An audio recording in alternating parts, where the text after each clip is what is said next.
ওকে, তো আমাদের কোশ্চেন ছিল ফার্স্ট অফ অল যে ছোট প্রশ্নগুলোর উত্তর দাও। 1 নম্বর প্রশ্ন, একের এ নাম্বারটা খুব সহজ ছিল যে a equals to 212, b equals to 72 আর সি ইকস টু 47 হলে a minus 2 b minus 5 c equals to কত হবে। তো আমরা এর জায়গায় হচ্ছে এর ভ্যালু বসাই দিচ্ছি, যেটা আমাদের 212 ছিল। বি এর জায়গায় বি এর ভ্যালু বসাই দিচ্ছে, কিন্তু সামনে যদি 2 ছিল তো 2 লিখতেছি।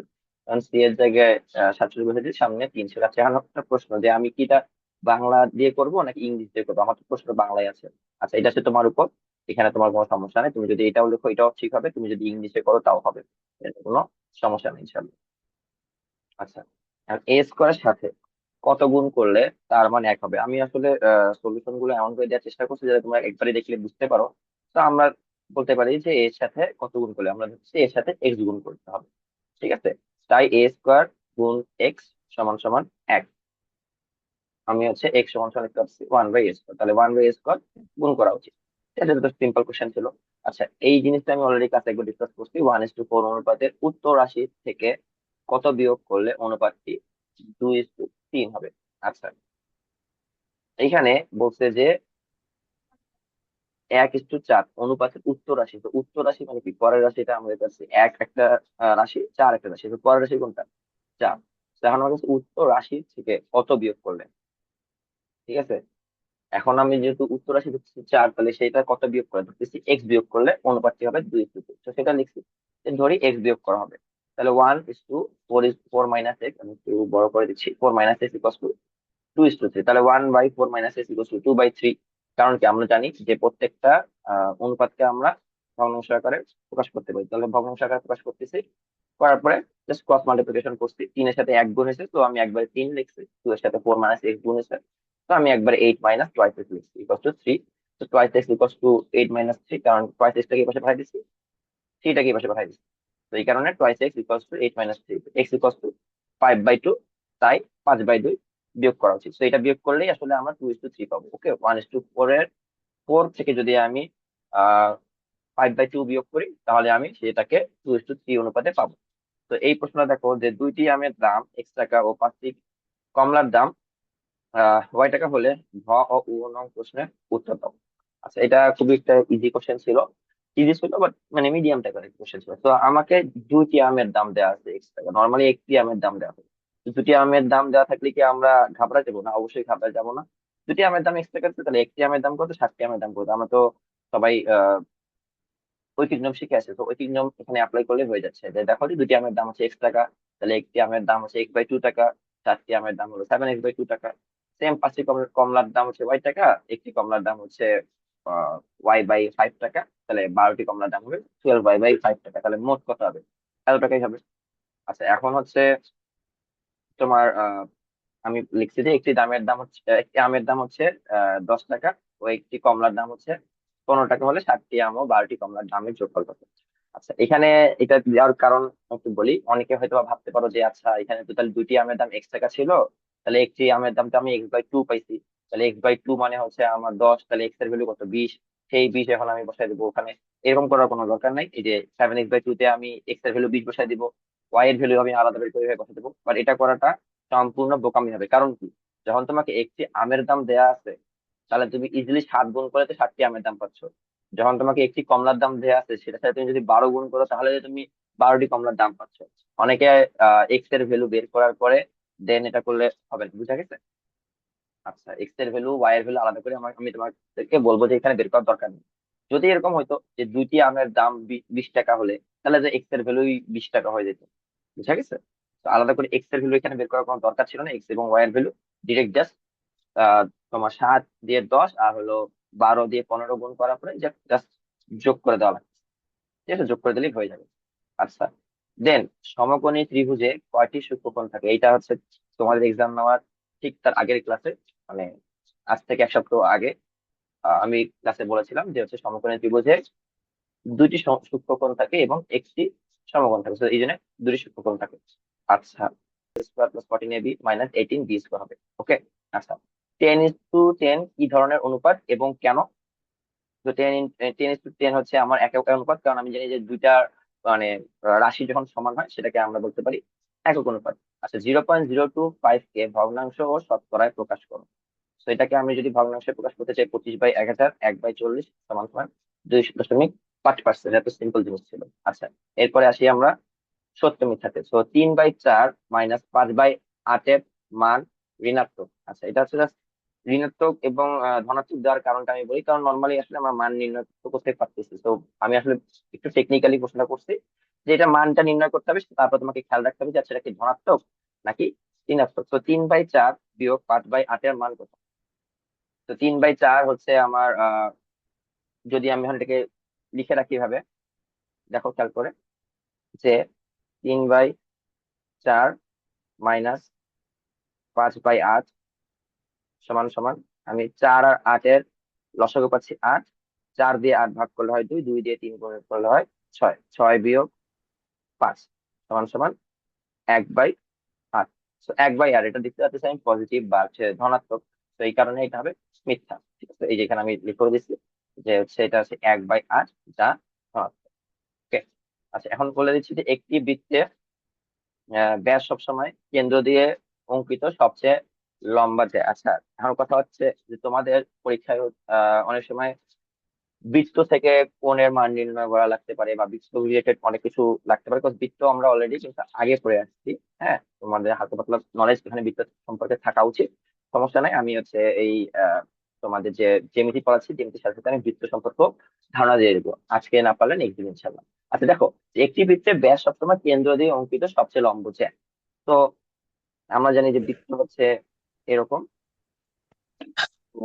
ফ্রি হ্যান্ড ড্রয়িং, তো ধরো যে এরকমই। তো এটা এখানে আমি যদি এখন চিন্তা করি, এটা হলো আমার কি কেন্দ্র। তো আমি যদি চিন্তা করি জ্যা কাকে বলে, এগুলো সবগুলোই জ্যা, যা আছে সবই জ্যা হবে। এখন মনে করো আমি যদি মাঝ বরাবর দিই, এটাও জ্যা, এখান থেকে যদি দিই এটাও জ্যা। তো বেসিক্যালি যেটা তুমি মাঝ বরাবর যে ব্যাসটা আঁকতেছো, মাঝ বরাবর যে জ্যাটা আঁকতেছো, সেটাকে আসলে ব্যাস বলা হয়। সেটাই হচ্ছে সব থেকে বড় ব্যাস, মানে সব থেকে হচ্ছে বড় জ্যা। ঠিক আছে, তো এই কারণে একটি বৃত্তের ব্যাস সবসময় কেন্দ্র দিয়ে অঙ্কিত সবচেয়ে লম্বা জ্যা। ঠিক আছে, এইটা এর জন্য এটা সত্য হবে। আচ্ছা, যদি কোনো সংখ্যার 25% সমান সমান 30 হয়, তবে সংখ্যাটি অবশ্যই 120। তো এটা 25% ইকুয়ালস টু, যদি আমার 30 বলতে যাচ্ছি, তাহলে আমি মনে করো যে ধরতেছি যে এক্স ইন্টু 25%, যেটাকে আমি 25/100 লিখতে পারি, সেটা হচ্ছে আমার 30 হচ্ছে। তাহলে 25x ইকুয়ালস টু যদি 3000 হয়, তারপরে হচ্ছে এক্স দিয়ে হচ্ছে আমি তোমার 3000 দিয়ে হচ্ছে তুমি হচ্ছে 25 দিয়ে 3000 তুমি ডিভাইড করো, তাহলে এক্স এর মান হচ্ছে 120 আসবে। তো এটা এই জন্য হচ্ছে সত্য। আচ্ছা, ঘ নাম্বার প্রশ্নটা আসি। ঘ নাম্বার প্রশ্নটা হচ্ছে একটু চিন্তা করতে হবে। দেখো, একটি ত্রিভুজের 3 বাহুর দৈর্ঘ্য হচ্ছে 5 সেন্টিমিটার, 7 সেন্টিমিটার, 13 সেন্টিমিটার হলে ত্রিভুজটি গঠন করা সম্ভব। এই জিনিসটা একটু বুঝি। আচ্ছা, আমাদের ত্রিভুজ অঙ্কন করার একটা রুল আছে। কি রুল? যে ত্রিভুজ অঙ্কন করতে গেলে আমাদেরকে ত্রিভুজের যে 3টা বাহু আছে, 3টা বাহুর মধ্যে 2টা বাহুর যোগ যদি আমি করি, তৃতীয় বাহুর যে মানটা আছে তার থেকে কি করতে হবে, বড় হতে হবে। দেখো, যে আমার এখানে আছে হচ্ছে 5 সেন্টিমিটার আর 7 সেন্টিমিটার, আমি যদি 5+7 করি, এটা হচ্ছে 12। আবার 7+13 করি, এটা হচ্ছে 20। আবার হচ্ছে 5+13 করি, এটা হচ্ছে 18। তো যখন আমি 5+7 করতেছিলাম, এটা যখন করছি, তখন আমার তৃতীয় বাহু কোনটা? তৃতীয় বাহু ছিল আমার 13। 7+13 করতেছিলাম, এটার জন্য আমার তৃতীয় বাহু কোনটা ছিল? 12। 5+13 করতেছিলাম, সরি, এটার জন্য তোমার হচ্ছে 12 না, actually এটা হবে হচ্ছে 5। Sorry, 5+13 equal to 18। এটার জন্য তৃতীয় বাহু ছিল হচ্ছে আমার 7। তো আমি প্রথমটা নিয়ে পরে আলোচনা করছি, দ্বিতীয়টা নিয়ে খেয়াল করে দেখো, যে দ্বিতীয়টার ক্ষেত্রে খেয়াল করে দেখো যে 7 আর 13, আমি তো দুটো বাহু নিয়ে আলোচনা করতেছি। তৃতীয় বাহু ছিল আমার 5, এই 5টা হচ্ছে 20 থেকে ছোট। তো যখন যোগফলটা আরেকটা বাহুর চেয়ে ছোট হবে, তখনই আমি ত্রিভুজ আঁকতে পারবো। সেম এই ক্ষেত্রেও, বাট এই ক্ষেত্রে এটা হচ্ছে 12টা আমার 13-এর থেকে ছোট হয়ে যাচ্ছে।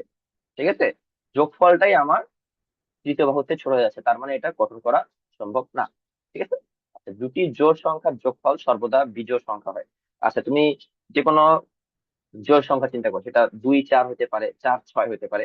ইভেন দুটি জোড় সংখ্যা না, যে কোনো জোড় সংখ্যার যোগফল যতগুলো ইচ্ছে ততগুলো জোড় সংখ্যায় নাও, এটার যোগফল সবসময় জোড়ই হবে, নট বিজোড়। ঠিক আছে, তুমি 4 6 নাও বা ধরো 4 1000 নাও, 4 আর 1000 যোগফল কত, 1004, সেটা সবসময় জোড় সংখ্যাই হবে, কখনোই বিজোড় হওয়া সম্ভব নয়। ওকে, আচ্ছা এরপরে আসি। একজন ঠিকাদার 8 দিনে একটি কাজ শেষ করার জন্য 12 জন শ্রমিককে 48,000 টাকা মজুরি দেন। পরবর্তীতে তিনি 20 জন শ্রমিককে পূর্বের কাজের থেকে 1.5 গুণ বড় একটি কাজ করার জন্য নিয়োগ করেন। যদি প্রতি শ্রমিকের প্রতিদিনের মজুরি একই থাকে, তবে দ্বিতীয় কাজটি করার জন্য তিনি কত টাকা মজুরি দিবেন? আচ্ছা খেয়াল করে দেখো, আমি এখানে যেগুলো যেগুলা চেঞ্জ হচ্ছে, 8 দিন, 12 জন, 48,000 টাকা, দেন হচ্ছে 1.5 গুণ। ঠিক আছে, এই জিনিসটা এখন খেয়াল করে দেখো, এখানে আমার দুইটা জিনিস আছে। আমাকে যখন বলে দিচ্ছে যে একটি কাজের 1.5 গুণ, তাহলে তুমি চিন্তা করো কাজটাকে আমাকে ফার্স্ট অফ অল ধরে নিতে হবে যে আচ্ছা কাজটাকে যদি আমি এক এক ভাগ ধরি, তাহলে 1.5 গুণ মানে 1.5 ভাগ। ঠিক আছে, তো ফার্স্ট অফ অল এই জন্য আমাকে কাজটাকে ধরে নিতে হবে 1 ভাগ বা 1 অংশ। ঠিক আছে, তো এটাই আমি করছি, দেখো খেয়াল করে। আহ এই যে যে ধরি মোট কাজ হচ্ছে 1 অংশ, তাহলে 8 দিনে 12 জন শ্রমিক পাচ্ছিল হলো 48,000 টাকা। এখন আমাকে প্রশ্নের একটা জিনিস বলে দিচ্ছে যে যদি প্রতি শ্রমিক মানে একটি শ্রমিক, প্রতিদিন, প্রতিদিন মানে হলে একদিন, তো একটি শ্রমিকের একদিনের মজুরি সেমই থাকবে। মানে তুমি মনে করো যে আমি দুইজনকে দাঁড় করে রাখছি, একজনের নাম ধরো যে আরিফ, আরেকজনের নাম ধরো যে জারিফ। আরিফকেও আমি 500 টাকা দিলে জারিফকেও আমি 500 টাকাই দিই।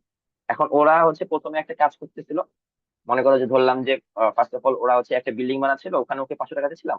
পরে মানে একটা বিল্ডিং একতলা ছিল, পরে ওরা দোতলা একটা বিল্ডিং বানবে, বাট ওখানেও আমি ওদেরকে 500 টাকাই দিব। ব্যাপারটা হচ্ছে এইরকম, হ্যাঁ, যে প্রতি প্রতি শ্রমিকের মানে প্রত্যেকটা শ্রমিক প্রতিদিনের মজুরি সেম থাকবে, মানে ওরা যতদিনই কাজ করুক একই টাকায় পাবে। ঠিক আছে, So এই কারণে আমি 8 দিনে 12 জন শ্রমিক 48,000 টাকা পাচ্ছিল, তাহলে একদিনে একজন শ্রমিক হচ্ছে 48,000 ভাগ 8 গুণ 12। আচ্ছা এখানে একটা বিষয় দেখো খেয়াল করে, যে 8 দিনে 12 জন শ্রমিক ছিল এত, তাহলে যদি 8 দিনে একজন শ্রমিকের কথা চিন্তা করো, তাহলে কি, যেহেতু শ্রমিক কমে গেছে তার মানে টাকার মান কমে যাবে। টাকার মান কমে যাওয়া মানে হচ্ছে ভাগ, আমি জানি কমে গেলে হয়ে যায় ভাগ, আর বেড়ে গেলে হয়ে যায় গুণ, সেই কারণে ভাগ করতেছি। তো এই জন্য 48,000 ভাগ 12। আবার 8 দিনে যদি যেহেতু 48,000 টাকা ছিল, তাহলে একদিনে দিনও কমে আসতেছে, তার মানে টাকার মানটাও কমে আসবে, সেই কারণে আবার 8 ভাগই করতেছে 48,000 থেকে। তো 48,000 ভাগ 8 গুণন 12, এটা করে আসলে 500 টাকা পাচ্ছি। তো প্রতিদিন প্রতিজন শ্রমিক 500 টাকা করে পাচ্ছি। এখন আমি যেটা বলতেছিলাম যে প্রথমে ওরা তো কাজ করতেছিল 1 অংশ, ঠিক আছে, 12 জন শ্রমিক তো করতেছিল 1 অংশ, কিন্তু আমি 20 জন শ্রমিক করতেছি আবার 1.5 অংশ। তাহলে 12 জন শ্রমিক 1 অংশ করতেছিল 8 দিনে, তাহলে 20 জন শ্রমিক 1.5 অংশ করবে কত দিনে, সেটা আমি নির্ণয় করবো। তো 12 জন শ্রমিক যদি 1.5 অংশ করতো, তাহলে কাজের পরিমাণটা বেড়ে গেছে, তার মানে কি আমার সময়ও বেড়ে যাবে। সেই কারণে 8-এর সাথে 12 গুণ করতে। ঠিক আছে, আবার 1.5 অংশ করতেছে, তার মানে এবার 1.5 হচ্ছে চলে আসতেছে। আবার দেখো যে 20 জন শ্রমিক আসতেছে, তাহলে যেই কাজটা একজন করতে পারতেছিল 12 দিনে, সেই কাজটা যদি 12 দিন করতেছি, যে কাজটা একজন করতেছিল সেই কাজটা এখন 20 জন যদি করে, তাহলে মানুষ বেড়ে গেল, এই কারণে তোমার সময় কম লাগবে। যখন কম সময় লাগবে তখন আমাদের হয়ে যাবে ভাগ, এই কারণে 20 করতেছে আমি ভাগ। তো ভাগ করলাম, ভাগ করার পরে 7.2 দিন আসতেছে। ওকে, তাহলে তাকে 7.2 গুণ 20 গুণ 500, যেটা আসলে 72,000 টাকা হচ্ছে। আচ্ছা এইখানে এত গুণ কেন করছে এটা একটু আমি ক্লিয়ার করি। 7.2 কি, 7.2 দিন হচ্ছে আমাকে টাকাটা পে করতে হবে, এতদিন ধরে টাকা পে করতে হবে। ঠিক আছে, তো এতদিন ধরে আমি টাকা পে করতেছি কতজন শ্রমিককে, 20 জন শ্রমিককে, কত টাকা, 500 টাকা। ঠিক আছে, তো আমি যদি বলতাম যে একদিনে আমি 20 জন শ্রমিককে কত দিব, সেটা হয়তো 20 গুণ 500। এখন যেহেতু আমি 7.2 দিন দিচ্ছি, এই কারণে 7.2 দিনও গুণ হয়ে যাচ্ছে, যেটা আমি একবারে লিখতেছি। তো তোমরা চাইলে একবারই করতে পারো, অথবা এভাবে লিখতে পারো যে একদিনে একজন শ্রমিককে দিতে পারি 500 টাকা, তাহলে 20 দিনে একজন শ্রমিক পাবে 500 গুণন 20। তারপরে হচ্ছে তোমার 7.2 দিনে পাবে হচ্ছে 7.2 গুণ 20 গুণ 500, এভাবে লিখতে পারো, কোনো সমস্যা নাই। 4 নম্বর আসে। 4-এ কতে বলে দেওয়া হচ্ছে যে c to the power 0 plus 3 × x to the power 0 minus 16x whole to the power 0 এর মান নির্ণয় করো। একটা জিনিস খেয়াল করে রাখবেন না, হোল টু দি পাওয়ার 0 দেওয়া আছে, নট এক্স এর উপরে পাওয়ার, নট 16 এর উপর পাওয়ার। তো হোল টু দি পাওয়ার 0, সেটা যদি তোমার 1000 এক্স টু দি পাওয়ার মানে x whole to the power 0 হইতো, সেটার মানও আমার 1ই হইতো। তো এখানে আমি তাই করছি, খেয়াল করে দেখো c টু দি পাওয়ার 0 মানে হচ্ছে 1, plus 3 × x to the power 0 সেটা হচ্ছে 1, মাইনাস 16x টু যদি হোল পাওয়ার যদি আমি 0 ধরি তাহলে সেটা হচ্ছে 1। তো 1 আর 1 কেটে যাচ্ছে, তাহলে 3 আর 1 মাল্টিপ্লাই করলে আমার 3 আসবে, তো এটা আনসার 3 হবে। আচ্ছা, এরপরে হচ্ছে যদি এ সমান সমান 2 হয় এবং বি সমান সমান -2 হয়, তাহলে 13a³ -ab প্লাস বি স্কোয়ারের মান নির্ণয় করো। ওকে, তো এখানে নর্মালি আমি এ এর ভ্যালু বসাই দিব 2, বি এর ভ্যালু বসাই দিব -2, সেই অনুযায়ী জাস্ট করতে হবে, এটা নিয়ে আমি বেশি আলোচনা না করি, তো 112 হবে। সেম কথা বাংলায় করলে সমস্যা নাই, ইংলিশে করলেও কোনো সমস্যা নাই, যদি চাও বাংলায় করতে পারো। আচ্ছা, যদি এক্স সমান সমান a প্লাস 2b মাইনাস 3 হয়, ওয়াই সমান সমান এটা হয়, জেড সমান সমান এটা হয়, তাহলে এটার মান নির্ণয় করতে বলছে। এই টাইপের প্রশ্ন আমি আগের বার দিচ্ছি, আর এই টাইপের প্রশ্ন আমি রিপিট করার কারণ হচ্ছে এই টাইপের প্রশ্ন আসতে পারে। ঠিক আছে, আমার মনে হয় যে এই টাইপের প্রশ্ন তোমাদের বছরই আসবে। ঠিক আছে, ইনশাল্লাহ আসবে। ঠিক আছে, এক্স এর ভ্যালু আমি বসা দিচ্ছি, 2 এর সাথে মাল্টিপ্লাই করে দিচ্ছি, এরকম হচ্ছে ওয়াই এর সাথে আমি 2 মাল্টিপ্লাই করছি, কিন্তু ওয়াই সামনে আমার মাইনাস ছিল। তোমরা চাইলে পরে মাইনাসটা এখানে মাইনাস দিয়েও করতে পারবা, এখানে আমি একবারে লিখছি যাতে যোগ করে দেওয়া হয় একবারই। তো এখানে মাইনাস দিয়ে গুণ করে দিচ্ছি, তাই জেড এর 3 দিয়ে মাল্টিপ্লাই করছি জেড এর ভ্যালু গুলোকে, তারপর যোগ করছি, যোগ করার পর এটা আনসার আসছে। ঠিক আছে, এরপরে হচ্ছে এই প্রশ্নটা দেখো, এই প্রশ্নটা হচ্ছে দুটি ঋণাত্মক পূর্ণ সংখ্যার গুণফল 1200 এবং তাদের অনুপাত হচ্ছে 1:3, পূর্ণ সংখ্যাগুলো বের করো এবং কোনটি বড় তা নির্ণয় করো। আচ্ছা, দুটি ঋণাত্মক পূর্ণ সংখ্যা বলছে, তো ঋণাত্মক পূর্ণ সংখ্যা বলার কারণে আমি প্রথমেই ধরে নিব যে পূর্ণ সংখ্যা হবে -x এবং দ্বিতীয় পূর্ণ সংখ্যা হবে +x। কেন? দেখো, যেহেতু প্রথম পূর্ণ সংখ্যাটা হচ্ছে -x, দ্বিতীয় পূর্ণ সংখ্যাটা বলছে -x, এই দুজনের অনুপাত করো।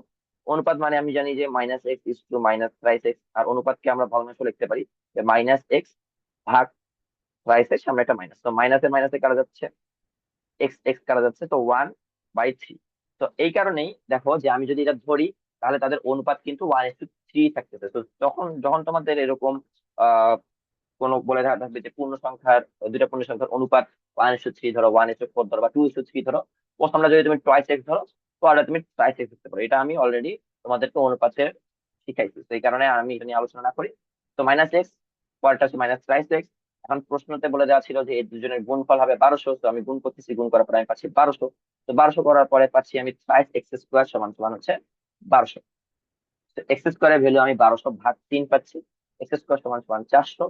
এখন কথা হচ্ছে যে এক্স এর ভ্যালু √400, এই রুট জিনিসটা কি, রুট জিনিসটা তোমাদের একটু শিখতে হবে। ঠিক আছে, এই জিনিসটা হচ্ছে আমি সিস্টেমে শেষ করার পরে প্রথম যে কাজটা সেটা থাকবে আমার রুট শেখানো। ঠিক আছে, আপাতত যা বুঝে যে 20 এর সাথে 20 গুণ করলে সেটা হয়ে যায় 20 স্কোয়ার। ঠিক আছে, এটাকে হচ্ছে স্কোয়ার বলা হয়। তো 20 স্কোয়ার যেটা, সেটাকে আমরা বলি হচ্ছে স্কোয়ার ভ্যালু, আর এটাকে বলি হচ্ছে আমরা স্কোয়ার রুট। ঠিক আছে, বা বর্গমূল, এটাকে আমরা বর্গ সংখ্যা বলি, যেটা 400, এটাকে আমরা বর্গ সংখ্যা বলি, এটাকে আমরা বর্গমূল বলি।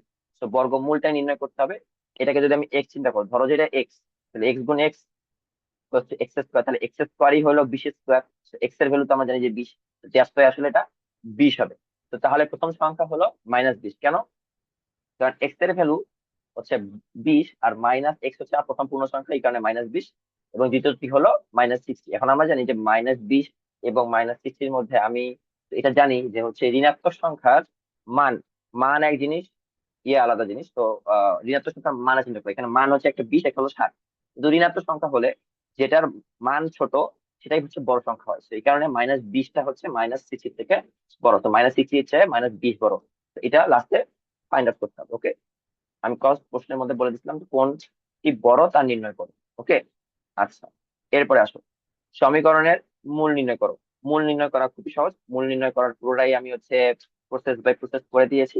তো আমার মনে হয় এটা দেখলেই তুমি বুঝতে পারবে, এখানে কোনো না বোঝার কিছু নাই, পুরোটাই আমি জাস্ট টাইপ করে দিচ্ছি, তো ইনশাল্লাহ বুঝে যাবে। সেটা নিয়ে আমি আলোচনা করি। 7 নম্বর প্রশ্নটা আমি মনে করি যে খুবই একটা জটিল প্রশ্ন। ঠিক আছে, এই পুরা প্রশ্নের মধ্যে সবথেকে কঠিন প্রশ্ন হলো 7 নম্বর প্রশ্নটা। কেন, একটু বুঝো। যে নূর বাজার থেকে যতগুলো লিচু কিনলো, তার থেকে অর্ধেক সংখ্যক আপেল নিয়ে এলো, জাহান লিচুগুলোর 3 গুণ কলা কিনে আনলো, সবগুলো সংখ্যা যোগ করে 90 হলো।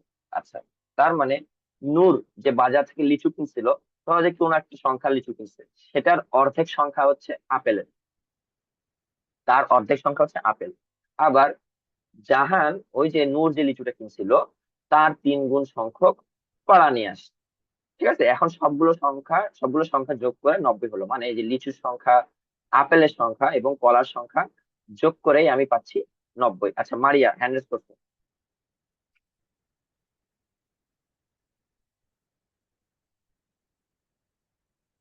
হ্যান্ড রেজ করে যদি রেসপন্স না করো তাহলে আমি পরেরটা পেয়েছি। আচ্ছা, তো সবগুলো সংখ্যা আমি যোগ করে পাচ্ছি 90। রাহা? স্যার এক্স এর মাধ্যমে যে প্রকাশ করব, কিন্তু কি প্রকাশ করব?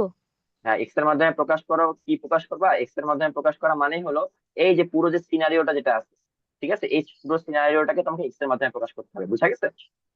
জি স্যার। এটাই। হ্যাঁ, পুরো সিনারিওটাকে আমি এক্স এর মাধ্যমে কিভাবে প্রকাশ করবো সেটা জিনিস আমি একটু বলি, সরি। আহ লিচু, আপেল এবং কলা, এর মধ্যে থেকে আমাকে ফাইন্ড আউট করতে হবে যে দুই জায়গায় কমন কোনটা আছে। দুই জায়গায় কমন আছে, দেখো লিচু খেয়াল করে, তো আমি যদি লিচুটাকে এক্স ধরি তাহলে আমার জন্য সুবিধা হয় বেশি। আচ্ছা, এই প্রশ্নটা অনেকটা হচ্ছে, আমি যদি ক্লাস 7-এ করি, খুব সম্ভবত এটা, হ্যাঁ, তোমাদের একটা ম্যাথ পড়াইছিলাম এখানে, না একটু উপরে, আমি একটু সময় নিচ্ছি, দাঁড়াও। ডালিমের একটা ম্যাথ ছিল, যে দেখো সবুজ, ডালিম ও লিঙ্কন তিন ভাই, তাদের পিতা, এরকম দেওয়া ছিল। এতে আহ সবুজ ডালিমের এত অংশ এবং ডালিম লিঙ্কনের এত গুণ টাকা পায়। তো খেয়াল করে দেখো, আমি ফার্স্ট অফ অল লিঙ্কনটা ধরছিলাম, লিঙ্কনের সাথে ডালিমের একটা সম্পর্ক করে দিচ্ছিলাম, ডালিমের সাথে সবুজের একটা সম্পর্ক করে দিচ্ছিলাম। ঠিক আছে? তো আমি তোমাকে এটাও বলছিলাম যে আমি যদি একটা ডালিমকে যদি এক্স ধরি, তাহলে সেই অনুযায়ী সবুজের সম্পর্ক কি, লিঙ্কনের সম্পর্ক কি, অর্থাৎ সবুজ যদি এক্স ধরি সেই অনুযায়ী ডালিমের সম্পর্ক কি, লিঙ্কনের সম্পর্ক কি, আলাদা আলাদা করে আমি বের করতে পারি। সেম এই ক্ষেত্রে কলা, লিচু এবং আপেলের মধ্যে আমি যদি যে কোনো একটাকে এক্স ধরি, সম্পর্ক করা যাবে। বাট এখানে আমি একটা জিনিস এক্সট্রা করে বললাম, সেটা হলো যে দুটোর মধ্যে কমন কোনো কিছু থাকলে সেটাকে আমি এক্স ধরি। ঠিক আছে? যদি একটা, যদি কমনটা যদি আমি এক্স ধরি, তাহলে আমার সম্পর্ক করতে সময় কম লাগবে। খেয়াল করে দেখো, আমি যদি লিচুকে এক্স ধরি, লিচুর সংখ্যাকে যদি আমি এক্স ধরি, তাহলে তার অর্ধেক সংখ্যক আপেল যদি হয়, তাহলে x/2 হচ্ছে আপেল। আবার লিচু গুলো 3 গুণ হচ্ছে আমার কলা, তাহলে এক্স এক্স হচ্ছে আমার লিচু, তাহলে তার 3 গুণ কত, 5x, সেটা হলো আমার কলা। খেয়াল করে দেখো, এটা লিখছে, ধরি লিচুর সংখ্যা হচ্ছে এক্স, তাহলে আপেলের সংখ্যা হলো x/2, আবার কলার সংখ্যা হবে 5x। কেন? যে 3 গুণ বললাম। এখন আমি বলছি সবগুলোর সংখ্যা যোগ করে, সবগুলো সংখ্যা বলতে এখানে লিচু, আপেল এবং কলার সংখ্যা যোগ করে আমি পাচ্ছি হচ্ছে সরি 90। আচ্ছা, তাহলে এখন এটাই হচ্ছে জাস্ট এক্সপ্রেস করতে বলা হয়েছে, এখানে তোমাকে কিন্তু এক্স এর মান নির্ণয় করতে বলা হয় নাই। So, তুমি এক্সপ্রেস করে রাখবা। এক্সপ্রেস করাটাই হচ্ছে তোমার মার্কস, এখানে 3 দিয়ে রাখছি, কজ এই যে প্রথমে আমি এক্স, সেখান থেকে x/2, সাইজ এক্স, এগুলো আলাদা আলাদা করে বের করা, তার সাথে আমার যোগ করে 90 হবে, এটা পুরোটাই আসলে 3 মার্ক নেওয়ার জন্য দাবিদার। প্রশ্নটা বোঝাটাই হলো তোমার, ধরো যে 1 মার্ক থাকা উচিত। আচ্ছা, এখন বলছে যে কয়টি লিচু, কলা ও আপেল কিনে আনা হলো। আচ্ছা, এখন যেহেতু যেহেতু আমার এখানে আমি একটা তোমার রাশি তৈরি করে রাশি তো না, এখানে আমি এটাকে রাশি আলাদা করে বলতে পারি না, কারণ x+x/2 প্লাস সাইজ, এখানে মাঝখানে আমার ইকুয়াল চিহ্ন আছে, তো রাশি বলা উচিত হবে না, সমীকরণ বলা উচিত হবে। ঠিক আছে? তো আমি যেহেতু একটা সমীকরণ তৈরি করে ফেলছি, সমীকরণ থেকে আমি এখন এক্স এর মান নির্ণয় করতে পারবো। তো সমীকরণ থেকে দেখো এক্স এর মান নির্ণয় করতে আমি 20, আর এক্স এর ভ্যালুটা মানে কার ভ্যালু ছিল, সেটা হচ্ছে লিচুর ভ্যালু ছিল, তো লিচুর সংখ্যা হবে 20টি। লিচুর সংখ্যা হবে 20টি, তাহলে আপেলের সংখ্যা কত হবে? 10টি, কারণ কি এটার অর্ধেক। আর কলার সংখ্যা কি ছিল? 3 গুণ ছিল, তো 3 গুণ 20, সেটা হলো 60টি। তো আবারও যদি তোমার মনে হয় যে আচ্ছা আমি একটু কনফিউজ আছি, আমার আনসারটা কি ঠিক আছে কিনা, তখন তুমি যোগ করবা 20+10+60, খেয়াল করে দেখো 90 হচ্ছে। তো আমার প্রশ্নের উত্তর ঠিক আছে। আচ্ছা, তোমার সমীকরণ যেগুলো থাকবে, বুঝছো, আমি তোমাদেরকে একটু বলি, সমীকরণের যখন ম্যাথ গুলো করবা, সাথে সাথে সাথে সাথে চেক করে ফেলবা। বুঝা গেছে? সাথে সাথে চেক করে ফেলবো, কারণ কি ওটাতে তুমি যে মানগুলো বের হচ্ছে, হয়তো বা যোগ করে বা বিয়োগ করে বা অনুপাত করে দেখতে পাবা যে আমার আনসারটা, মানে প্রশ্নের মধ্যে আমার আনসারটা আসছে। ঠিক আছে? তো তুমি শিওর হয়ে একবারে শিওর করে ফেলবে যে আচ্ছা ঠিক আছে, আমার আনসার ঠিক আছে, কারণ পরে আবার রিভাইজ করতে গেলে আবার প্রথম থেকে করা লাগবে। এই করার থেকে যখন তুমি, আমি শুধুমাত্র কিন্তু এটা তোমাকে আহ সমীকরণের ক্ষেত্রেই বলতেছি বা বীজগণিতের ক্ষেত্রে বলতেছি, নট তোমার পাটিগণিত অথবা জ্যামিতির ক্ষেত্রে। ঠিক আছে? তো এই ক্ষেত্রে তুমি এই কাজটা করতে পারো। আচ্ছা, দেন নাম্বারে হচ্ছে বলছি যে সবকিছুর দাম হিসাব করে 2250 টাকা হলো। সবকিছুর দাম বলতে কি, যে এই যে আমার লিচু যে কিনছি, আপেল যে কিনছি, দেন কলা যে কিনছি, সবগুলোর যে দাম ছিল, সেই সবগুলোর দাম আমি যোগ করে পাচ্ছি হলো 2250 টাকা। কিন্তু 4টি লিচুর দাম ছিল আমার একটি আপেলের দামের সমান, আবার 3টি লিচুর দাম ছিল 2টি কলার দামের সমান। সমীকরণের মাধ্যমে প্রকাশ করো। প্রশ্নটা অনেকটাই হলো এই প্রথমটার মতো, জাস্ট হচ্ছে একটু ভেরিয়েশন, সেটা হলো যে আমার দামের ক্ষেত্রে আমি এখন ভগ্নাংশ মানে তোমার দিয়ে দিচ্ছি। ঠিক আছে? ওই কিংডম এখানে অ্যাপ্লাই করতে হবে। যে 4টি লিচুর দাম হচ্ছে একটি আপেলের দামের সমান, আবার 3টি লিচুর দাম 2টি কলার দামের সমান। খেয়াল করে দেবে, এখানে আমি লিচুটা সেম দিয়েছি যাতে তোমাদের জন্য সুবিধা হয়। আচ্ছা, তাহলে আমি যদি এখন ম্যাথটা করতে আসি, যে ধরি একটি লিচুর দাম ওয়াই টাকা, একটা লিচুর দাম আমি ওয়াই টাকা ধরছি। এখন এখানে যেহেতু আমি খ নাম্বারে যে লিচু কলা এবং আপেল কতগুলো সেটা নিয়ে আসা হয়েছে, তো আমি যেহেতু পাইছি যে 20টি আপেল 20টি লিচু কিনছি, তাহলে 20টি লিচুর দাম হবে হচ্ছে 20 ওয়াই টাকা। একটির দাম পাইছি আমি ওয়াই টাকা, তাহলে 20 লিচুর দাম হচ্ছে 20 ওয়াই টাকা। তাহলে আমি বলতেছি যে একটি আপেলের দাম 4 ওয়াই টাকা। কেন? কারণ একটি লিচুর দাম, সরি, ইংলিশে হবে না, বাংলায় হবে, ওয়াই টাকা। তাহলে 4টি লিচুর দাম কত হবে? 4 ওয়াই টাকা হবে। আমি 4টি লিচু কেন বের করতেছি? কারণ আমি এখানে তোমাদেরকে প্রশ্ন বলে দিচ্ছিলাম যে 4টি লিচুর দাম একটি আপেলের দাম এর সমান। তাহলে 4টি লিচুর দাম কত আসছে? 4 ওয়াই টাকা। সেই 4 ওয়াইটাই হবে হচ্ছে আমার এই যে আপেলের দাম। সেই কারণে লিখছি যে একটি আপেলের দাম হচ্ছে 4 ওয়াই টাকা। তাহলে আমরা একটু আগে পাইছি যে 10টি আপেল আমার কেনা হয়েছে, তাহলে 10টি আপেলের দাম কত হবে? 4 × 10, তাহলে 40 ওয়াই টাকা। আচ্ছা, এই পর্যন্ত সবাই বুঝতে পারতো? কারণ আমি অলরেডি এখানে একটা জিনিস বুঝাই দিচ্ছি। এই পর্যন্ত সবাই বুঝতে পারতো? কারো কোনো কনফিউশন আছে থাকলে বলো। এইটুকু যেটা বুঝাইলাম গ নাম্বারে, বুঝা গেছে? জি স্যার। ওকে। জি স্যার। আচ্ছা, থ্যাংক ইউ। এরপরে হচ্ছে আমার পরের প্রশ্নটা বলে দেওয়া ছিল যে আবার 3টি লিচুর দাম 2টি কলার দামের সমান। সামহাও এখানে 2 হয়ে গেছে, টাইপিং হয়েছে, এখানে 3 হবে, ঠিক আছে। 3টি কলার দাম হবে 22 ওয়াই টাকা। ঠিক আছে, ভুলে 2টি লিখছি, তো 3টি হবে। তো 3টি কলার দাম হচ্ছে 22 ওয়াই টাকা। কেন 3টি কলা না? ওয়েট ওয়েট ওয়েট, ঠিকই আছে এটা। কেন ঠিক আছে সেটা বলতেছি, ওয়েট। খেয়াল করে দেখো যে 3টি লিচুর দাম হলো 2টি কলার দামের সমান। তাহলে একটি লিচুর দাম আমি ওয়াই টাকা পাইছি, তাহলে 3টি লিচুর দাম কত? 22। আর 2টি কলার কথা বলে দেওয়া হচ্ছে, তাহলে 2টি কলার দাম কত হবে? এই 22 ওয়াই টাকা হবে। তো সেটা ঠিকই আছে। তো 2টি কলার দাম হচ্ছে 22 ওয়াই টাকা। তাহলে 60টি কলার দাম কত হবে? 90 ওয়াই টাকা। কেন? কারণ একটি কলার দাম হচ্ছে 3/2 ওয়াই, তাহলে 60টি হচ্ছে 60 দিয়ে গুণ করলে হবে 90 ওয়াই টাকা। আচ্ছা, এখন বলো যে কলার দামেরটা সবাই ক্লিয়ার? কারো কনফিউশন আছে? জি স্যার। জি ওকে। স্যার। না। আচ্ছা, ঠিক আছে। জি স্যার। তো বীজগণিত সমীকরণে প্রকাশ করলে কেন প্রকাশ করতেছি? কারণ আমি বলছি প্রকাশ করতে হবে।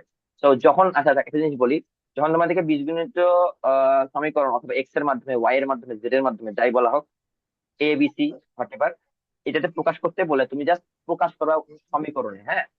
তুমি সমীকরণটাকে সলভ করবা না। সলভ করা যদি বলে যে তুমি সাথে সাথে আমার মূলটা নির্ণয় করতে যদি বলে, তখন মূল নির্ণয় করবা। যদি মূল নির্ণয় করতে না বলে, তাহলে মূল নির্ণয় আমরা করবো না। বুঝা গেছে? স্যার, আমার একটা কোশ্চেন। আচ্ছা, কি প্রশ্ন বলো। স্যার, যদি 2টি কলার দাম 3 ওয়াই টাকা হয়, তাহলে 60টি কলার দাম 90 কিভাবে? এটা তো আচ্ছা, 3 × 18 180 টাকা না? দেখো, 180 ওয়াই। 318 কেন হবে? 318 হচ্ছে তোমার, দেখো যে তুমি থ্রি, 2টি কলার দাম হচ্ছে, দেখো 2টি কলার দাম হচ্ছে আমার 22 ওয়াই, তাহলে একটি কলার দাম কত? 3/22 ওয়াই। তাহলে 60টি কলার দাম কত? 3y/2 × 60। তুমি জাস্ট 60 গুণ করতেছো, এখানে যে নিচে 2 আছে সেটা দিয়ে ভাগ করবে না। এখন বুঝতে পারছো Riya sir? Yes sir. Okay. আচ্ছা, তো একটু মাথা ঠান্ডা করে দেখতে জিনিসটা আসলে আমরা বুঝতে পারবো ইনশাল্লাহ। তো এখানে দেখো 20y + 40y + 90y আমি 2250 টাকা পাচ্ছি। টাকা অবশ্যই লিখবো না, আমি তোমাদেরকে আবার বলতেছি, সমীকরণের কোনো একক নাই। কেন নাই এটা কেউ বলতে পারবা? কেউ কি বলতে পারবা কেন নাই? সমীকরণের কেন একক নাই কে বলতে পারবে? একটা হ্যান্ড রেজ করো, আমি দেখি তোমাদেরকে। একবার বলছি কিন্তু, দেখি মনে আছে কিনা। যে বলতে পারবে হ্যান্ড রেজ করো। আচ্ছা, আব্দুল্লাহ আল নূর, ও যেহেতু আগে হ্যান্ড রেজ করছে, ওকে বলো। স্যার, দুইটা সমজাতীয় রাশি এই জন্য। হ্যাঁ, দুটি সমজাতীয় রাশি। তুমি খেয়াল করে দেখো যে 20y + 40y + 90y, এই যে যোগফলটা আছে, এই যোগফলটা হলো মোট যতগুলো আমার ফল ফ্রুটস আছে, যাই বলো, ফলগুলোর যোগফল। তার মানে কি 20y + 40y + 90y, এগুলো হচ্ছে এটা টাকার পরিমাণ। ঠিক আছে, আমাকে যদি কেউ বলতো যে মোট টাকা, মানে মোট খরচ হয়েছে, এটা লিখে এই যে 20y + 40y + 90y এটাকে ব্র্যাকেটে লিখে পাশে আমি টাকা লিখতাম। আবার আমি প্রশ্নে বলে দিচ্ছি যে মোট এত টাকা। দুটাই যেহেতু টাকাতে আছে, তার মানে দুটাই হচ্ছে সমান। ভিতরে যে সংখ্যাগুলো থাকবে বা যেই বীজগণিতে আমার রাশিটা আছে, সেই রাশিটার সাথে আমি পরে আমার এই যে 2250 এটা সমান লিখতে পারি, সমান লিখে আমি সমীকরণ তৈরি করতেছি। তো এই কারণে আসলে তুমি বলতে পারো যে সমীকরণের কোনো একক নাই। এটা তোমাকে পরীক্ষা আসতেও পারে, যেহেতু আমাদের অনুপাতের কেন একক নাই এটা আসতেছে, তো সমীকরণে একক কেন নাই এটা প্রশ্ন করতেই পারে। এই সেম আনসারই হবে, বুঝা গেছে? আচ্ছা, তো এখন আসি আমরা হচ্ছে নূর ও জাহান আলাদাভাবে কত টাকা খরচ করেছিল। এখন আমি আহ বের করতে পারি যে, মানে আমি তোমাকে এই প্রশ্নটা ফার্স্ট অফ অল আমি মানে ঘ নাম্বারের প্রশ্নটা আমি কিভাবে তৈরি করছি একটু বলি। যে কলার কত টাকা হচ্ছে কলা পিছনে খরচ করতে, কত টাকা হচ্ছে লিচু পিছনে খরচ করতে, আর কত টাকা হচ্ছে আপেলের পিছনে খরচ করতে, এটা ছিল আমার ফার্স্ট প্রশ্ন। পরে আমি চিন্তা করলাম যে আমি তো এখানে একটা জিনিস প্রশ্ন করছি যে হচ্ছে নূর আলাদা করে লিচু এবং আপেল করছে, আবার জাহান আলাদা করে কলা আনছে, তো এই জিনিসটা একটু ওদের মাথায় আছে কিনা এটা চেক করার জন্য আমি আলাদা করে এই প্রশ্নটা করছি যে নূর আলাদা কত খরচ করছে, জাহান আলাদা কত খরচ করছে। যেহেতু নূর খরচ করছে কিন্তু লিচু এবং আপেলের জন্য, প্রশ্নটা আবার করতে হবে আমাদের। দেখো যে নূর বাজার থেকে যতগুলো লিচু কিনলো তার থেকে অর্ধেক সংখ্যক আপেল নিয়ে এলো, তার মানে কি সে লিচু এবং আপেল নিয়ে আসছে, সে কিন্তু কলা আনে না। কলা কে আনছে? জাহান কিন্তু লিচুগুলোর 3 গুণ কলা নিয়ে আসছে। তার মানে কি নূর খরচ করতে হচ্ছে লিচু এবং আপেলের, তার মানে আমাকে লিচু এবং আপেলের যে মানটা ছিল, মানে লিচু এবং আপেলের মান তো না, লিচু এবং আপেলের যে টাকাটা ছিল আর কি, যতটা খরচ করছি লিচু এবং আপেলের, সেটা যোগ করলে আমি নূর কত টাকা খরচ করছি সেটা পাবো। আর জাস্ট কলার দাম কত এটা যদি বের করি সেটা হলো জাহান কত টাকা খরচ করছে। এটাই হচ্ছে প্রশ্নের বেসিক। এটা সবাই বুঝতে পারছো কি বলছি? বুঝতে জি পারছো স্যার। সবাই? ওকে। আচ্ছা, তো নূর তাহলে এখন আমার যেহেতু আপেল এবং লিচুর পিছনে খরচ করছে, আমি ফার্স্ট অফ অল লিচু এবং আপেলে কত টাকা খরচ হচ্ছে সেটা বের করবো। তো এটা থেকে আমি ওয়াই এর মান পাচ্ছি, ওয়াই এর মান পেলাম। তো ওয়াই এর মান যেহেতু আমার 15, তার মানে ওয়াই হচ্ছে আমার লিচুর দাম ছিল। তো 20টি লিচু, এখন আসলে লিচুর দাম আলাদা করে দরকার নেই কারণ আমি সবগুলোকেই আসলে ওয়াই এর পার্সপেক্টিভে নিয়ে আসছি। তো আমার আসলে ওয়াই দিয়েই জাস্ট বাকি যত সংখ্যাগুলো আছে সেগুলো গুণ করতে হবে। 20 দিয়ে ওয়াই গুণ করে আমি 300 টাকা পাচ্ছি, সেটা হচ্ছে লিচুর দাম। 10টি আপেলের দাম হচ্ছে 15 দিয়ে আমি 40 গুণ করতেছি, ওয়াই মানে 40 ওয়াই ছিল এখানে, খেয়াল করতে 40 ওয়াই ছিল। 40 ওয়াই দিয়ে আমি 40 দিয়ে 15 গুণ করতেছি, সেটা হলো 600 টাকা। তাহলে এই যে 300 আর এই যে 600, এটাই তো আমার নূর খরচ করছে, এই যে নূর লিচু এবং আপেল খরচ করছে, তো দ্যাটস ওয়াই এটা যোগ করে আমি পাচ্ছি হলো 900 টাকা। ঠিক আছে? তাহলে জাহান কত টাকা খরচ করছে? জাহান খরচ করছে হচ্ছে 60টি কলার দাম, 60টি কলা কিনছে, তো দ্যাটস ওয়াই 1350 টাকা। তো 1350 টাকা আমার জাহানের জন্য খরচ। তো এইটাই হলো আমার প্রশ্ন ছিল। নাম্বারটা আমি একটু কাইন্ড অফ সহজ করে দিচ্ছি। তো 3টি কলা, 1টি আপেল ও 2টি লিচু নষ্ট হয়ে গেল, সর্বোচ্চ কতজনকে? তো তোমাদেরকে আমি অলরেডি বলছি যে সর্বোচ্চ কতজনকে যদি সমানভাবে ভাগ করে দেওয়ার কথা বলে দেওয়া হচ্ছে, যদি সর্বোচ্চ কথা বলে দেওয়া থাকে ওই ক্ষেত্রে হচ্ছে আমরা ডিরেক্ট গসাগু করবো। তো খ থেকে আমরা পাইতে হলো 20টি লিচু, আপেলের সংখ্যা হলো 10টি, কলার সংখ্যা হলো 60টি। তো নষ্ট গুলো আমরা বিয়োগ করতেছি, তো ভালো হলো এগুলো, সেগুলোর গসাগু বের করতেছি, গসাগু হচ্ছে 3। ঠিক আছে? তো তিনজনের কাছে আমি এটা বিক্রি করতেছি। আচ্ছা, শেষ। এই যে ক নাম্বারের প্রশ্নটা, দিয়ে প্রশ্নটা খুবই সুন্দর একটা প্রশ্ন, যে এখানে এফ ও ডি এর মান বের করতে বলছে। তো খেয়াল করে দেখো, এখানে পুরোটা একটা সরল রেখা। ঠিক আছে? এ বি যদি একটা সরল রেখা চিন্তা করো, এখানে আমার এ ও এইচ হচ্ছে 60 ডিগ্রি, ই ও জি এবং এইচ ও এফ হচ্ছে সমান হবে। কেন? কারণ ই এফ এবং এইচ জি পরস্পরকে ও বিন্দুতে ছেদ করছে, তাহলে ই ও জি এর বিপরীত কোণ হচ্ছে এফ ও এইচ বা এইচ ও এফ যাই বলো, তাহলে এটা হবে কত? 25 ডিগ্রি। তাহলে এটা পুরোটা যদি একটা সরল রেখা চিন্তা করো, এবিটা যদি পুরোটা একটা সরল রেখা চিন্তা করো, তাহলে এর 60 ডিগ্রি পাইছি, 25 ডিগ্রি পাইছি, 50 ডিগ্রি পাইছি, তাহলে বাকি কত থাকে? এটা বাকি থাকে। তাহলে 60 যোগ 25 যোগ 50 যেটা হবে, সেখান থেকে জাস্ট আমি 180 বিয়োগ করবো, তাহলেই হচ্ছে আমার 45 ডিগ্রি। বুঝা গেছে? এটা হচ্ছে আমার উত্তর। আর সিকিউএফ একটা একটু মানে ভিন্ন টাইপের প্রশ্ন, এই কারণে আমি পুরোটাই করে দিচ্ছি। খেয়াল করে দেখো, সিকিউএফ এর মান বের করতে হচ্ছে। ফার্স্ট অফ অল আমরা আসলে প্রশ্নটা কি যেটা সেটা আমরা দাগায় রাখবো। সিকিউএফ হচ্ছে এটা, এটা বের করতে বলছে। তো যেহেতু সিকিউএফ বের করতে বলছে, আমাকে দেয়া আছে সিকিউই এবং এপিই এর মান। তো এপিই এবং সিকিউপি এই দুটো হচ্ছে অনুরূপ কোণ। আমি কিন্তু খুব ভালোভাবেই আসলে টাইপ করে দিচ্ছি, আমার কাছে মনে হয় না যে আমাকে বলে দেওয়া লাগবে, তারপরে বলতেছি যে এপিই এবং সিকিউপি যেহেতু অনুরূপ কোণ। কেন অনুরূপ কোণ? কারণ আমরা দেখতেছি এবি এবং সিডি এই দুটা কি সমান্তরাল। এইখানে এইটা এবং এটা অবশ্যই সমান হবে, তো এই কারণে আমি বলতে পারি যে হচ্ছে এপি এবং সিকিউপি হচ্ছে সমান। তো সমান হলে এপি এর ভ্যালু ছিল 5x মাইনাস 60, আর সিকিউপি এর ভ্যালু ছিল 5x প্লাস 6, এই দুটো আমি সমান লিখতে পারছি। সেখান থেকে আমি এক্স এর মান পাচ্ছি 33। তাহলে সেখান থেকে আমি সিকিউপি এর ভ্যালু বের করছি। কেন সিকিউপি এর ভ্যালু বের করছি? কারণ এই যে এপি হলো একটা সরল রেখা, তাহলে আমি সিকু পি এর মান যদি জানি, সেটা যদি আমি 180 থেকে বিয়োগ করি, তাহলে এটা কত সেটা বের করতে পারবো। তো সিকু পি এর মান আমি এক্স এর মানে মাধ্যমে, পাশে ছিল হচ্ছে 5x+6, সেখানে এক্স এর ভ্যালু বসা দিচ্ছি, এটা হচ্ছে 105 আসছে।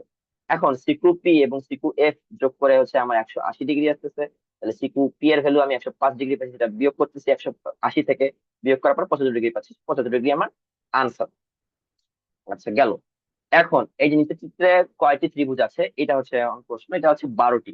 তো এটা 12টি কিভাবে, আমি যদি একটু বড় করি, দেখো আমাদের ত্রিভুজ কতগুলো আছে এটা বের করা সিরাজুম মির্জা।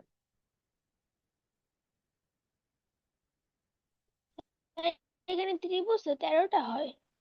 কিভাবে 13টা হয় বলো?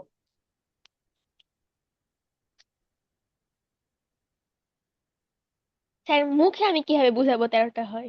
আচ্ছা, কিভাবে বলতেছি কিভাবে হয়, ধরুন তুমি আমার দেখো তারপরে বলো, ঠিক আছে? আচ্ছা, ঠিক আছে। খেয়াল করে দেখো, ABCDEFGHI। আচ্ছা, ঠিক আছে, আমি নামকরণ করে দিলাম যাতে তোমরা সহজে ধরতে পারো। ওকে, সো ADE, ঠিক আছে, ADE একটা হচ্ছে। আবার আচ্ছা, আমি এখানে আলাদা করে করে দিই, তাহলে ভালো হবে। দাঁড়াও, আমি এখানে নাম লিখে দিচ্ছি, দেখো ADE। আচ্ছা, ফার্স্ট অফ অল বড়টা দিচ্ছি, ABC, এটা একটা নাম্বার ওয়ান। দেন ADE একটা, ঠিক আছে, ADE একটা। দেন আমি যদি DHE তে চিন্তা করি, সেটা একটা। সবার আগে বড়টা নিয়ে নিয়েছি, দেন DHE দেখতেছি, DHE একটা। আবার BFC একটা, ঠিক আছে। আমাদের মোটামুটি ছোটগুলো মানে মাঝারি টাইপের যেগুলো, সেগুলো আমরা পাইছি। এখন আমি যদি দেখি যে BDF একটা,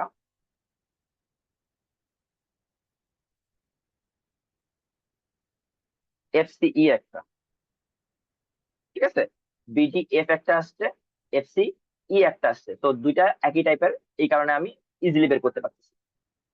আচ্ছা, এখন খেয়াল করে দেখো যে DGF একটা আছে,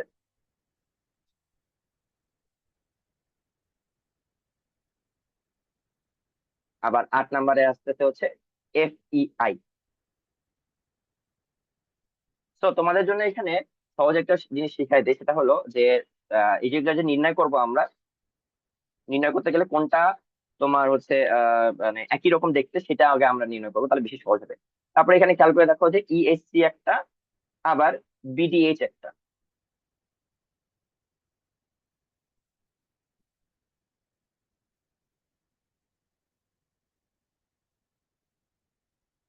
ঠিক আছে।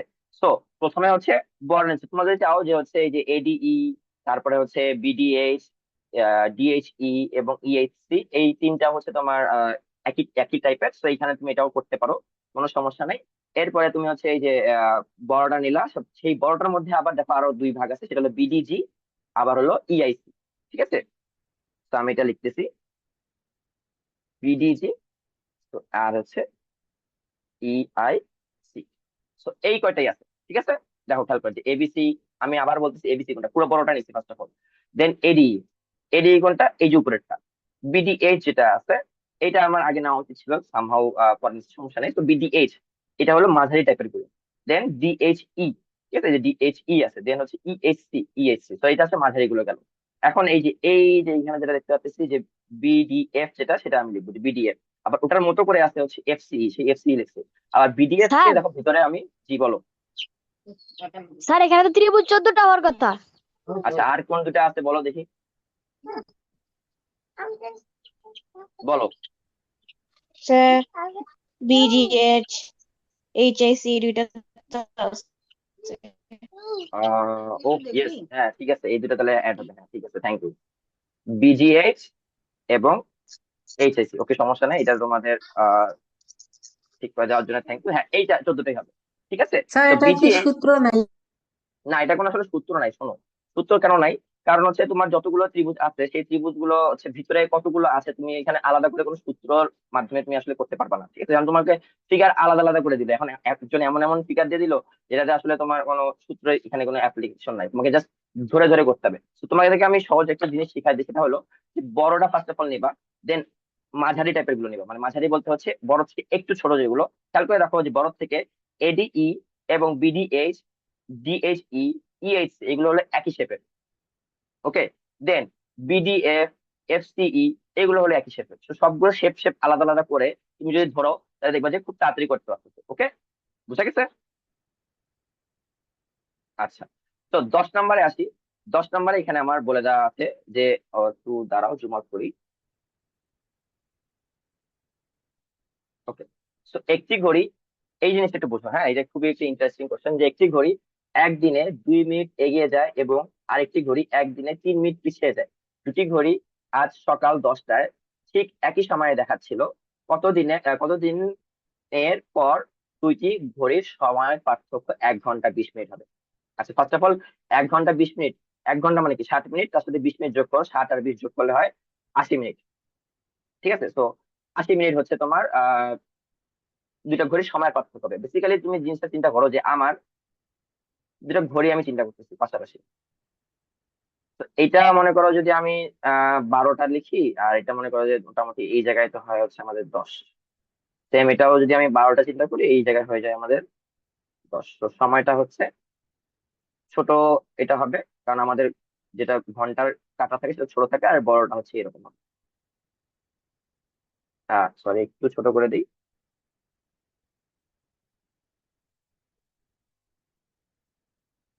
বেসিক্যালি এটা, তো মনে করো যে প্রথম ঘড়ি হচ্ছে এটা, ফার্স্ট ঘড়ি হচ্ছে এটা, সেকেন্ড ঘড়িটা হচ্ছে এটা। তো মোটামুটি এইরকম হচ্ছে আমি বলতে পারি যে প্রথমে দুটাই এরকম দেখাচ্ছিল। তো একটি ঘড়ি একদিনে 2 মিনিট এগিয়ে যায়, মানে নেক্সট ডে, হচ্ছে ফার্স্ট ডে এর কথা চিন্তা করছি, এটা মনে করো যে ফার্স্ট ডে। সেকেন্ড ডে তে কি হবে? সেকেন্ড ডে তে হবে হচ্ছে ঘড়িটার সময় আমার, ধরো যে আহ এটা ছিল 10, এটা ছিল 12, আর এখানে ছিল ধরো যে 1। তো আমি জানি এই একের মাঝখানে আবার 5 ভাগ করা হয়।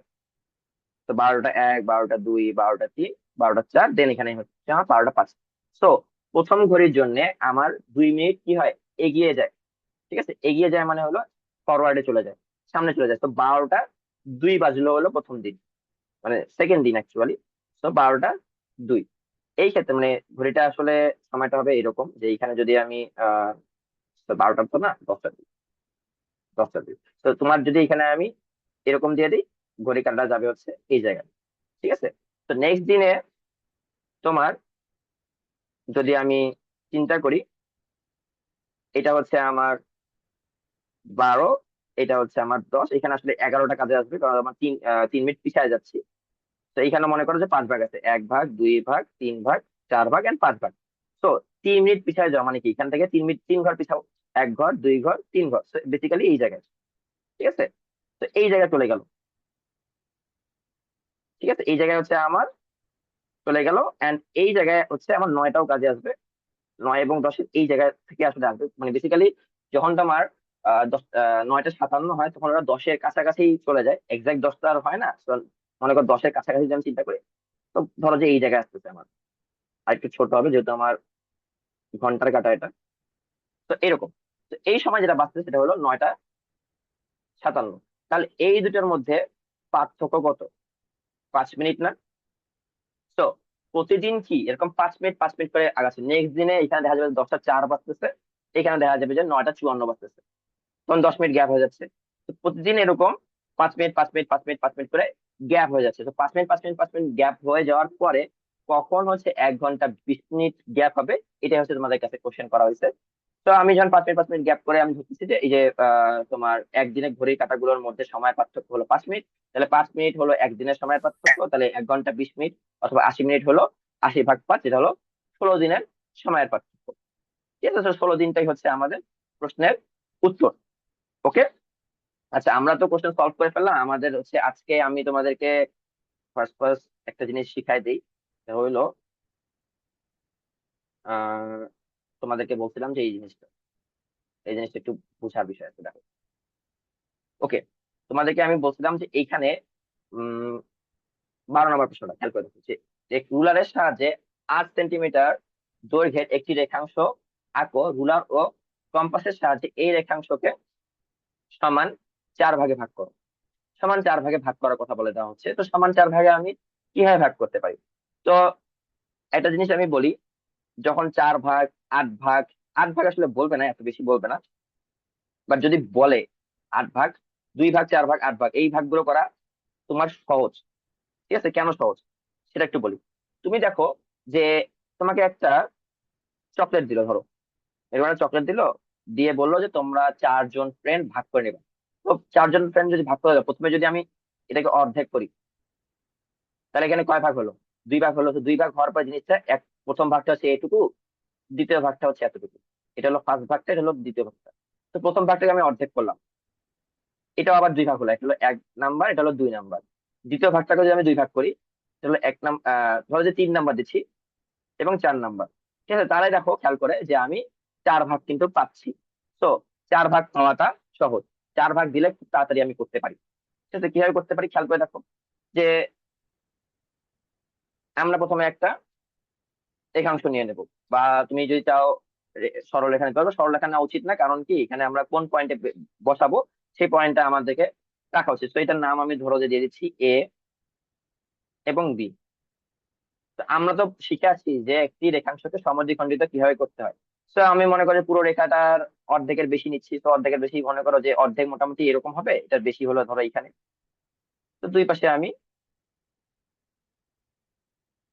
সরি একটু বেশি হয়ে গেছে, দুই পাশে আমি দাগ দিয়ে দিচ্ছি।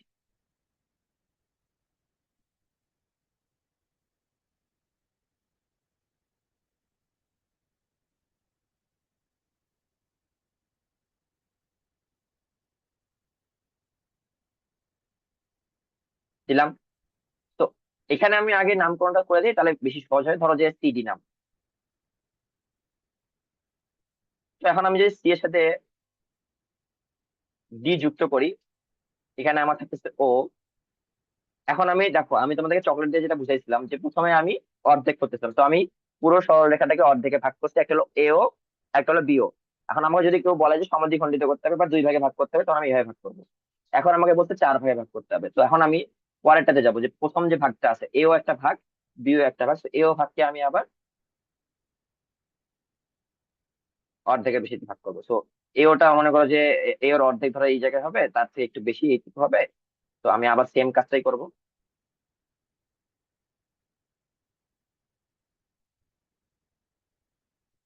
করলাম।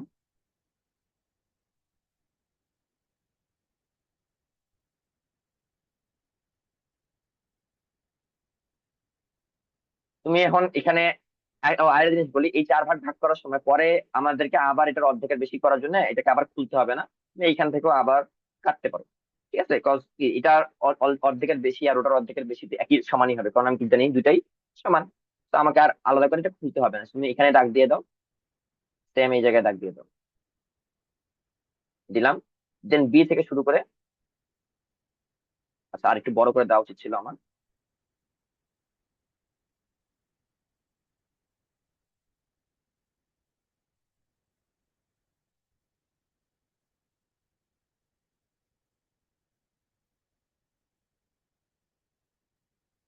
সেম এইখানে আর একটু বড় করে দেওয়া লাগবে।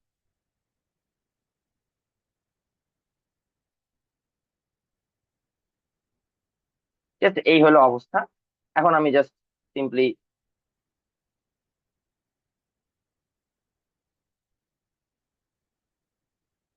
যোগ করে দিলাম। যোগ করার কারণে আমাদের যে জায়গাগুলো ছেদ আছে সেগুলোর নাম আমি আলাদা করে দিতে পারি। ধরো যে পিকিউ দিলাম, বা হচ্ছে ইএফ দিলাম, তাও হবে, সমস্যা নেই। পিকিউ। তাহলে এপি, পিও, ও কিউ, কিউবি বা বিকিউ যাই বলো, এগুলো সবগুলো সমান আছে। সমান হয়েছে কিনা সেটা একটু চেক করি আমরা। ধরো মোটামুটি হচ্ছে এখানে আছে 8 সেন্টিমিটার বলে দিচ্ছে, আমি কিন্তু জাস্ট র্যান্ডম যেটা বলেছি, তোমাকে যদি 8 সেন্টিমিটার বলে দেওয়া থাকে তো তুমি 8 সেন্টিমিটারে কিন্তু আঁকতে হবে। ঠিক আছে, তো ধরো যে মোটামুটি আমরা এরকম 0 নিচ্ছি। 0 নেওয়ার পরে হচ্ছে 12.2 আছে। তো 12.2 কে এখন যদি তুমি 4 ভাগে ভাগ করো, তাহলে কত হবে? মনে করো যে প্রায় হচ্ছে 3 হবে, 3.05 হবে অ্যাকচুয়ালি। তো এরকম করে তুমি ভাগ করতে পারো। তো দেখো যে মোটামুটি 3.1 এবং 3.1 এর মাঝামাঝিতে আছে। তো এটা একটা গেল। সেম এইখানে হবে 6.1। ঠিক আছে, এই 6.1 চলে আসবে। পরেরটা কি হবে? 9.1 এবং 9.2 এর মাঝামাঝি চলে আসবে। তো 9.1 এবং 9.2 এর মাঝামাঝি আছে, আর এটা হচ্ছে 12.2। তো এভাবে আমরা 4 ভাগে ভাগ করতে পারি। এখন কথা হচ্ছে, তোমাদের প্রশ্নে অনেক সময় দিয়ে দেয়া থাকে যে 3 ভাগে ভাগ কিভাবে করতে হবে। 5 ভাগে ভাগ কিভাবে করতে হবে এভাবে দিয়ে দিতে পারে, ঠিক আছে। তো এই 4 ভাগে ভাগ করারও আরো একটা প্রসেস আছে, সেই প্রসেসটা দিয়ে আসলে তোমাকে যত ভাগে করতে বলো সেটা তুমি করতে পারবা। তোমাদেরকে আজকের জন্য আমি এটা একটু চিন্তা করতে দিতেছি, ঠিক আছে। আজকের জন্য আমি এটা করাচ্ছি না, কারণ আজকে আমার একটু সময় নেই, এটা বুঝাতে হবে, সময় নিয়েই আজকের জন্য তোমাদেরকে চিন্তা করতেছি যে তোমাদেরকে বললাম যে একটি রেখাংশকে 3 ভাগে ভাগ করতে হবে। ধরো যে 9 সেন্টিমিটার, এটাকে 3 ভাগে ভাগ করতে হবে, অথবা 10 সেন্টিমিটারকে 5 ভাগে ভাগ করতে হবে। তার মানে কি 10 সেন্টিমিটারকে যদি 5 ভাগে ভাগ করতে হয়, দুই দুই দুই দুই করে হচ্ছে, আর 9 সেন্টিমিটারকে যদি 3 ভাগে ভাগ করতে হয় সেটাকে তিন তিন তিন তিন করে ভাগ করা হচ্ছে। তো এটা কিভাবে করতে হবে এই জিনিসটা একটু চিন্তা করবা, ঠিক আছে। সবাইকে আমি চিন্তা করতে দিতেছি। তোমাদেরকে নেক্সট দিন হচ্ছে আমি এটা করাবো। তার আগে তোমাদের একটু বলি, তোমাদের হচ্ছে ম্যাথের যে ক্লাস 8 এর বইটা আছে, আমি একটু ক্লাস 8 এর বইটা নিয়ে একটু আলোচনা করতে যাচ্ছি, কি সেটা দেখো। যে খেয়াল করে দেখো, এই যে ম্যাথের বইয়ের যে মুনাফা পাঠটা আছে না, এই মুনাফা থেকে আসলে দেখা গেছে যে প্রশ্ন আসে, ঠিক আছে। তো মুনাফা হচ্ছে তোমাদের যে দুই ধরনের হয়, দুই ধরনের দরকার নাই, এক ধরনের এটা পড়লেই হয়ে যাবে, ঠিক আছে। তোমাদের দুই ধরনের পড়ার দরকার নাই। তো যারা যারা আসলে বাসায় প্র্যাকটিস করতে চাচ্ছ, আমি নেক্সট দিন ধরবো, হ্যাঁ, এখন ওটা ধরবো না ইনশাল্লাহ। তো যারা যারা আসলে প্র্যাকটিস করতে চাচ্ছ এখন, কারণ একটা খুব বড় গ্যাপ থাকতেছে নেক্সট রবিবারের আগে, তো যারা যারা প্র্যাকটিস করতে চাও, তোমরা এই যে লাভ ক্ষতি তো আমরা অলরেডি করে আসছি, তো লাভ কি ক্ষতি কি, তো এটা করলে লাভ ক্ষতির পার্টটুকু তোমরা সবাই করে ফেলবা। হ্যাঁ, লাভ ক্ষতিতে কি বলে দেওয়া আছে ম্যাথগুলো একটু করে ফেলবা, ঠিক আছে। এই যে মুনাফা, মুনাফার হচ্ছে সরল মুনাফাটাই আমাদের দরকার আছে, ঠিক আছে। সরল মুনাফাটা করলেই ইনশাল্লাহ আমাদের হয়ে যাবে, বুঝা গেছে। এখন সরল মুনাফার এই যে সূত্রগুলো এগুলো একটু দেখবা, ওকে। এই মুনাফা সম্পর্কিত প্রশ্ন আমাদের পরীক্ষায় চলে আসে, তো আমরা একটু চেষ্টা করবো এগুলো দেখার। তো একটাই ফর্মুলা, I = PRN। আরেকটা ফর্মুলা অবশ্য আছে, A = I+, কিন্তু মুখস্থ না রাখলে হবে, এটা বুঝা দিলে তোমরা বুঝতে পারবা, মানে নামের মধ্যেই আছে। তো এগুলো নিয়ে আমি বেশি এখন ডিসকাস করতেছি না, নেক্সট দিন আমি শিখাবো। নেক্সট দিন হচ্ছে আমার দুটো টাস্ক থাকবে। একটা হলো যে তোমার ক্লাস 7 এর বইয়ে যে কনস্ট্রাকশন সবগুলো শেখার দরকার নেই, যেগুলো দরকার সেগুলো শিখাবো। ক্লাস 8 এর কনস্ট্রাকশন যেগুলো দরকার আছে সেগুলো শিখে মানে সম্পাদ্য একটু আমি, ঠিক আছে। এগুলো শেখানোর পরেই হচ্ছে আমরা ক্লাস 8 এর মুনাফাটা দেখবো, ঠিক আছে। আচ্ছা, কয়েকজন একটু হ্যান্ড রেজ করতো, একটু তাদের প্রশ্নগুলো নেই। কাসিম হোসেন দিব্য। স্যার মানে এই ক্লাস 8 এর বই থেকে কি মুনাফা স্যার অন্য কোনোটা পড়তে হবে? আচ্ছা হ্যাঁ, সেটা বলি, দেখো এখানে এক্সট্রা যেটা আছে সেটা হলো মুনাফা, ঠিক আছে। এক্সট্রা যেটা আছে সেটা হলো মুনাফা। তোমরা যদি একটু আসো, তোমাদের প্যাটার্ন রিলেটেড প্রশ্ন পরীক্ষায় চলে আসছে, কিন্তু এটা আসলে আইকিউর মধ্যে পড়ে যাচ্ছে। প্যাটার্ন রিলেটেড যে প্রশ্ন, এই দেখো যে এই টাইপের প্রশ্ন আছে প্যাটার্ন টাইপের, যে 1, 4, 9, 16, 25 এদের মধ্যে 3, 5, 7, 9 করে যে গ্যাপ আছে, এগুলো হচ্ছে তোমার আইকিউর মধ্যে পড়ে যাচ্ছে, ঠিক আছে। আইকিউ পার্টের মধ্যে পড়ে যাচ্ছে। আমি বেসিক্যালি ম্যাথের অঙ্কের কথা চিন্তা করছি। তারপরে মনে করো যে চতুর্ভুজ এই জায়গায় যেটা আছে, আর এই যে পিথাগোরাস বৃত্ত, এগুলো একটু দেখতে হবে, বুঝা গেছে। ওকে, এগুলাই দেখা লাগবে, এগুলো দেখলে ইনশাল্লাহ হয়ে যাবে। আর এই যে সহজ সমীকরণ যেটা দেখতেছো, সহজ সমীকরণটা তো আমার ওরকম আসে না, বাট জিনিসটা মানে কি সেটা নিয়ে আমি একটু আলোচনা করবো, ঠিক আছে। এটা আমি শেষে রাখতেছি, যেগুলো একদম ইম্পর্টেন্ট যেগুলো সেগুলো নিয়ে আমি আগে সময় দিতেছি। যেগুলা মনে করছি 1% বা 0.5% চান্স, সেগুলো আমি পরে শিখাবো। ওকে, আমরা মেনলি যেগুলো যেগুলো ইম্পর্টেন্ট সেগুলো নিয়ে আলোচনা করবো, বুঝা গেছে। সামিউল বাসী। স্যার ক্লাস 8 থেকেও কি পরীক্ষায় আসতে পারে ক্যাডেটে? আচ্ছা, তুমি বাংলা এবং ইংলিশে কি কোন ক্লাসে বই পড়তেছো? হ্যাঁ, বাংলা 6 এর আর সিক্স বাংলা এর। গ্রামার, বাংলা গ্রামার ক্লাস 6 এরটা পড়তেছো? বাংলা গ্রামার কোন না বইটা? স্যার, নবম দশম শ্রেণীর। নবম দশম পড়তেছো, তাহলে ক্লাস 8 নবম এবং দশম হচ্ছে বড় না ছোট, বলো। ছোট। ছোট, তাহলে ক্লাস 8 থেকে আসতে পারে না? আসতে পারে, ঠিক জি আছে, স্যার। আসতেই পারে। মুনাফা থেকে প্রশ্ন এবং আসছিল, ওকে, তো এই জন্য আসতে পারে। Okay sir. আচ্ছা, আফিফ আহসান। স্যার স্যার এ স্কোয়ারের সাথে যদি a⁻² গুণ করা হয় তাহলে ওটা কি 1 হবে না? হ্যাঁ, ওটা 1 হবে, কারণ a⁻²² হলো 1/a², বুঝে গেছে। Thank you sir. আচ্ছা, আরেকভাবে চিন্তা করতে পারো যে a² এর সাথে যদি a⁻² আমি গুণ করি, আমরা জানি যে গুণ করলে পাওয়ার গুলো যোগ হয়, তাহলে 2 + -2, যেটা আসলে 2 - 2 হয়ে যায়। 2 - 2 কত? 0। a⁻0 কি? 1। ওভাবে করতে পারো, ঠিক আছে। আচ্ছা, সিরাজুম মির্জা। তা ত্রিভুজের সর্বসম হওয়ার শর্ত কয়টা? সর্ব, সর্বসম হওয়ার শর্ত কয়টা? আচ্ছা, সেই শর্তগুলো তোমাদের হচ্ছে, শোনো আমি বলি, শর্ত তো আসলে বানায় দেওয়া যায়, হ্যাঁ। তোমাদের বইয়ের অনুযায়ী তুমি যদি চিন্তা করো, সেই অনুযায়ী তুমি তোমাদের যে বই যেটা আছে সেটা, কিন্তু আসলে বইয়ে তো তোমাদের খুব কম নলেজ দেওয়া আছে, বুঝতে পারছো? তো কয়টা শর্ত কি আছে সেটা তোমার জানার থেকে বেসিক্যালি জানতে হবে যে কোনটার মাধ্যমে তুমি পড়তে পারবা, বুঝা গেছে? সিরাজুম মির্জা শর্ত আসলে মানে অগণিত বলতে পারো। আচ্ছা, ঠিক আছে। তো এই পর্যন্ত থাকলো। আর একটা জিনিস বলি, পিথাগোরাসের যে উপপাদ্য আছে, হ্যাঁ পিথাগোরাসের জিনিসগুলো আসলে একটু ইম্পর্টেন্ট, এই জিনিসটাও একটু আমরা দেখবো। ওকে, তো তোমাদেরকে আমি একটু দাগা দিলাম, এগুলো হচ্ছে ইম্পর্টেন্ট। যদি কেউ ক্লাস এটা করতে চাও, কারণ কিছুক্ষণ পরে আমি ক্লাস এটা পিডিএফটা দিয়ে দিব, তোমরা যদি নিজেরা বাসা প্র্যাকটিস করতে চাও তাহলে তো ভালো, আমার জন্য আরো সুবিধা হয়ে যায়। ঠিক আছে, তো আজকে এ পর্যন্ত থাকলো। আল্লাহ হাফিজ, আসসালামু আলাইকুম সবাইকে। আসসালামু আলাইকুম স্যার। ওয়ালাইকুম আসসালাম। ওয়ালাইকুম আসসালাম।